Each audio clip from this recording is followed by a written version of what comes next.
Hi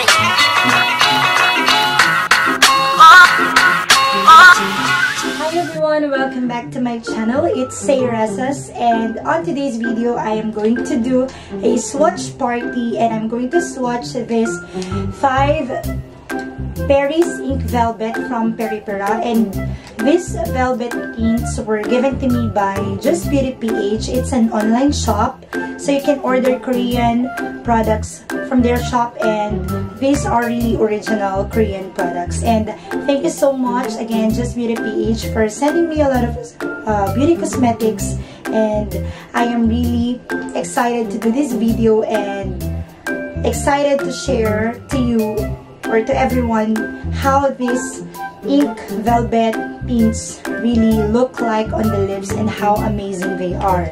So by the way guys, I already used this pinks, and anyway, it's not an unboxing video, this is a swatch video, and I hope you like this video. So mag-uumpisa na tayo guys. Umpisahan ko na dito sa shade number 4, it's Wow Pink. So, wala na sila sa boxes kasi nagamit ko na sila. So, let's try this Wow Pink. So, anyway, ayan pala yung look niya.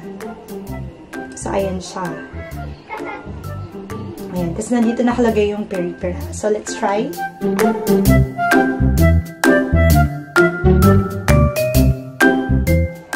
So, first, ang gagawin ko muna is gradient lips. So, konti lang ang lalagay natin.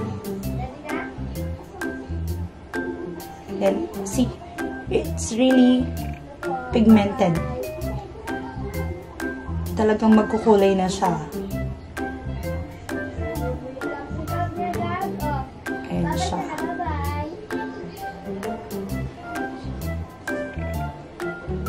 So, gradient lips muna.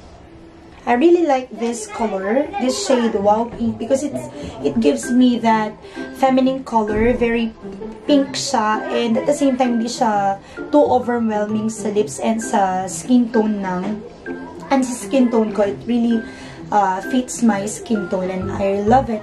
So konting blush on ka lang, and then you're going out for a date, and you're going out on a date, and kung may pupuntahan ka lang, diba? So work, sa study, pwede tong Wow Pink na to. Ngayon siya, tuwing kapag gradient. And then next, siya pa rin, pero i-full lips natin siya. So, add lang dito sa outer part ng lips. Sa line ng lips natin para maging full. See, wow! So, you can really see the pop color of this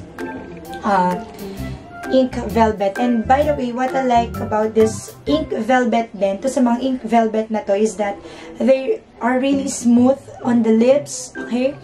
And sabi nga, diba, velvet, so talagang nag-glide siya sa lips mo, and napaka-smooth na sa lips mo without even drying it out, or without even drying out your lips. So, ayan siya.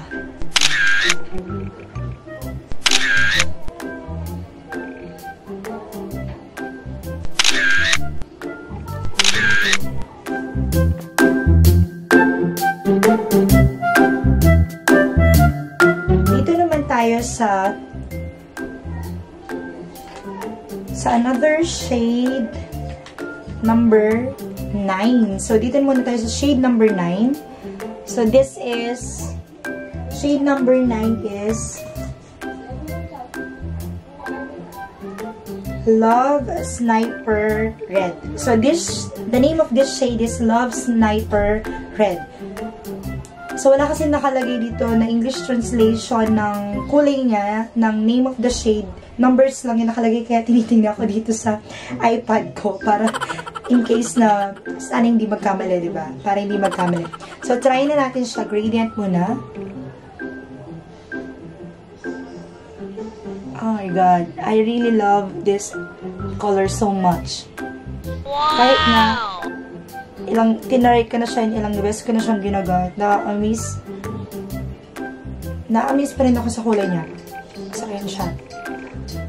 So, this Love Sniper Red is more of pink and red shade. And pink and red shade siya. So, ayan siya kapag konti lang yung nalagay natin. I really love this Peripera Ink Velvet kasi bukod sa napaka-lambot niya sa labi, napaka-kulay talaga niya. It really leaves a stain on the lips unlike any other products na kapag nilagay mo, tapos kapag medyo oily and medyo velvet sila, agad silang nawawala. Diba? Pag kumain ka, uminom ka ng water, ganon, minsan wala na agad dyan sa lips mo. Pero ito, sobra. As in, nag-i-stay sila. Nag-i-stay yung kulay. So, lagay na tayo. I-full lips natin.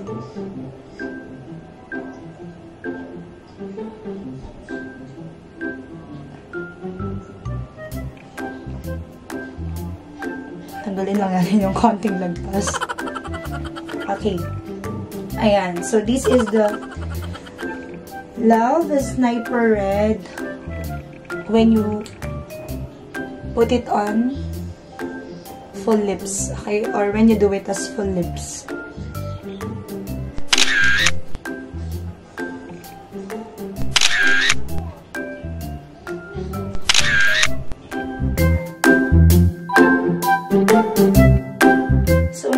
To the next shade, I have here this Orange Ink Velvet, and it is in number 3. Shade name is Ink Rush Orange. So number 3 to, and Ink Rush Orange. So actually, I am not really sure of the name of the shade and the number kasi nawala yung number dito kasi nagamit ko na nga, and yung box wala na rin, naitapon na rin. Pero I have my reference here from the internet, and yun yung nakalagay. Shade number 3, Ink Rush Orange. So this one is my favorite. I really love this color, this shade, and just so you will know, I really love orange shades ng mga lippies dito. Lipstick, matte tints, ayan, lip tints sa aking lips. Gusto ko talaga. I think orange tone really complements my skin. So, tingnan nyo. By the way, bago ko ilagay, tingnan nyo na meron pa medyo pink-pink dyan kasi napaka-really long-lasting nitong Peripera Velvet na to. Ink Velvet na to. So, maglagay muna tayong konti. Ayan siya, di ba? I really like this color. Konting-konti lang yung nilagay ko talaga. As in, meron na siya. Ayan na siya agad. So, this is really perfect. This shade is really perfect, lalo na sa summer. Pero kahit hindi naman summer, pwedeng-pwede mo rin siyang gamitin. See, it really give my skin freshness. Mukha talaga akong fresh. And it really gives my skin that fresh look that I really love or I really want. So, if full lips ko na siya, konti lang ilalagay ko kasi sobrang kulay talaga niya. Ngayon, nakikita mo yung pop color niya, diba? So, ayan siya. Napapatingin ako sa mirror, sorry, because I use the mirror of this camera or this screen, tumitingin ako sa screen ng camera kasi I use it as my mirror. So, ayan.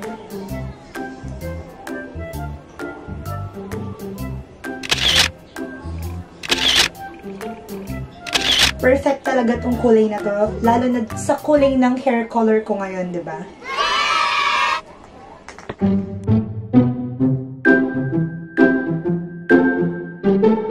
So, the next shade that I am going to try is this number 6 Celeb Deep Rose. So, nawala na rin yung numbers niya dito. Nawala na rin siya. And sabi ko nga, I have my reference from the internet. So, this is shade number 6 Celeb Deep Rose. Gusto ko din tong shade na to. Ayan siya. It's more of a nude color. My God. I really love this shade so much. See? Para siyang yung lip color mo lang, pero nag-i-stand out pa rin yung colors. Sorry guys, nakat yung video. So, ayan, tutuloy ko. And look, ang ganda niya. My God, I really love this shade. So, i-full lips natin siya. Ayan. So, tingnan yung lips ko, diba? Parang naging supple. Yung supple siya. Ang ganda niyang tignan. Kasi dry lips talaga ako usually. So, makikita mo talaga yung mga crack-crack sa lips ko. But, in here, in this Paris Ink Velvet, mukhang malambot yung lips ko. Mukhang walang dry, di ba? Natatago ang mga ano dyan, mga pagkakamali. Just kidding, okay? Natatago yung mga dry lips, okay? So, this is the color.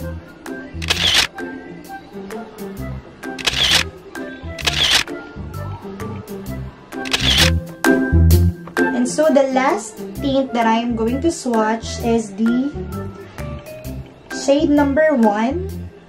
This is Sellout Red. Okay, this is Sellout Red, shade number 1. So, lagay muna tayo ng konti. Ayan. See? Ang ganda din nito.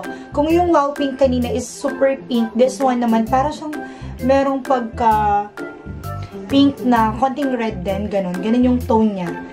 Yung Love Sniper Red naman is more of a pink, more of a red color. This one naman, it's reddish pink, pero more on a pink shade. More on a pink color siya. So, let's try it. Color. Grabe, wala talaga ako mapili sa shades ng Periperas Ink Velvet. So, ayun siya. Nakikita niyo ba sa camera na nag-glow yung face ko? Diba? Nakaka-add siya ng glow sa itsura ko dahil dito sa mga shades siya. Ang ganda-ganda talaga. And at the same time, velvet siya. So, makikita mo talaga.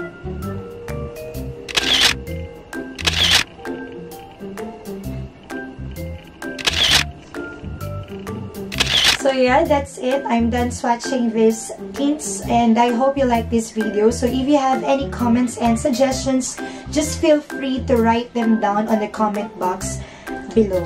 And of course, I really love this Paris Ink Velvet because they are really smooth on the lips and the colors are really pigmented and they really last longer than I think. Talaga nagulat ako nung tinry ko talaga siya. Nung unang bigay sa akin, talagang tinry ko na. Nagulat ako, oh my god, hindi pa rin nawawala talaga yung colors sa lips. Kahit na kumain ka na, uminom ka na, nandoon pa rin. So, these velvet tints have unique formula which helps the colors stay on your lips. Long-lasting lip tints ever itong mga tints na to, velvet tints. Kahit na kasi velvet sila, kasi velvet, yung smooth sila, di ba? Medyo parang glossy. Kasi yung mga iba natatanggal agad, pero ito hindi talaga natatanggal. So that's it. I hope you like this video and please do not forget to subscribe to my channel. And we'll see each other again on my next videos. Bye!